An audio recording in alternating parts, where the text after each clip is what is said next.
and she was so kind and she was so happy.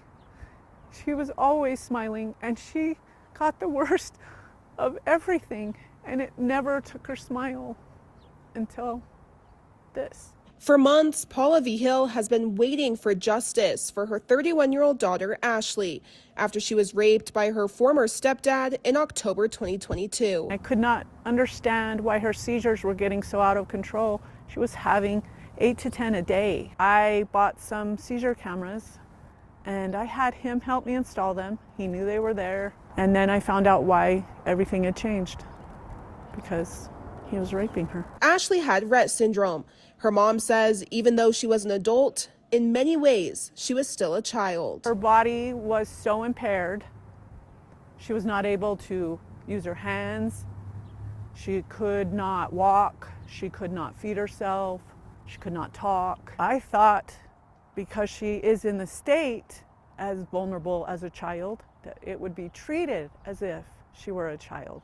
It wasn't until I met with a prosecutor and he informed me there's no minimum. Earlier this year, Ashley's former stepdad, Brian Kenneth Urban, pled guilty to felony charges, including rape and forcible sexual abuse.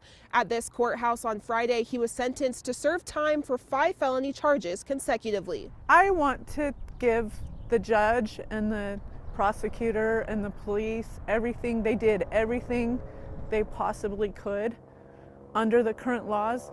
They gave me the best justice that was possible. But Paula still wishes more time was required by Utah law. Now she's pushing for Ashley's law. Ashley's law would make mandatory minimum prison sentences the same as if she were a child or if she were elderly. Sadly, Ashley passed away on March 16th. I will never let this go. It won't stop. The grief her mom feels has transformed into passion for change. And after I change these laws, I'm going to find other laws that need to help people with disabilities and people like Ash. And she hopes to see a bill that will become known as Ashley's Law in the next legislative session. Things should be easier. Taking care of them should be easier. Protecting them should be done. In West Jordan, Darian DeBrule, Fox 13 News, Utah.